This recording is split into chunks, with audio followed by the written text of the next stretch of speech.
ام یحسدون، کیا یہ لوگ حسد کرتے ہیں؟ یہ جو یحسدون کا لفظ ہے عربی زبان میں، لغت میں، یہ حسد سے لیا گیا ہے۔ اور حسد کسے کہتے ہیں؟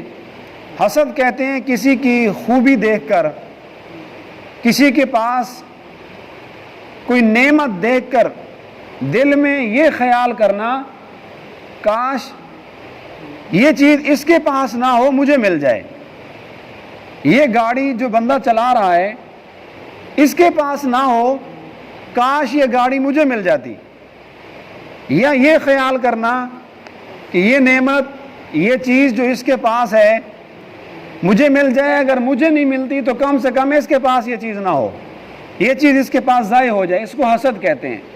کسی کی خوبیوں کو دیکھ کر جلنا، کسی کے پاس مال کی فراوانی، اس کی اچھی گاڑی کو دیکھ کر، اچھے مکان کو دیکھ کر یہ تمنا کرنا کہ مجھے مل جائے یا کم سے کم اس کے پاس نہ رہے، ضائع ہو جائے، جل جائے، اس کا نقصان ہو جائے، اس کو حسد کہتے ہیں۔ اور حسد یہ روحانی بیماریوں میں سے ایک بہت بڑی خطرناک بیماری ہے۔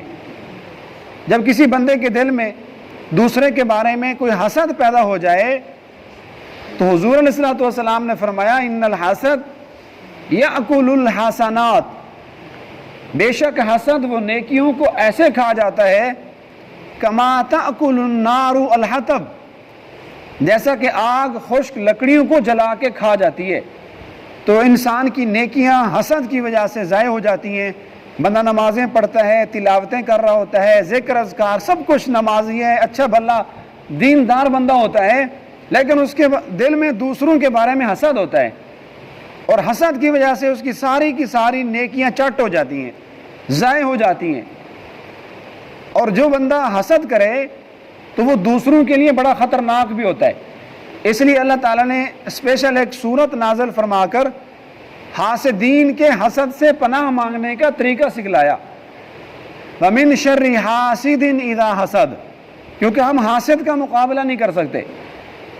ہاں اتنا کر سکتے ہیں کہ اللہ تعالیٰ سے دعا کریں اور اس کے شر سے پناہ مانگیں کہ اے اللہ میں حسد کرنے والے کے حسد سے پناہ مانگتا ہوں۔ اذا حسد، جب وہ میرے خلاف پلاننگ کرے، جب میرے خلاف وہ منصوبے بنائے تو میں اللہ تو اس سے پناہ مانگتا ہوں۔ تو یہ یہودی لوگ، غیر مسلم لوگ حضور علیہ الصلوۃ والسلام کے زمانے میں بھی اور اب بھی آپ علیہ الصلوۃ والسلام پر، آپ کی شریعت پر ہمیشہ سے حسد کرتے آئے۔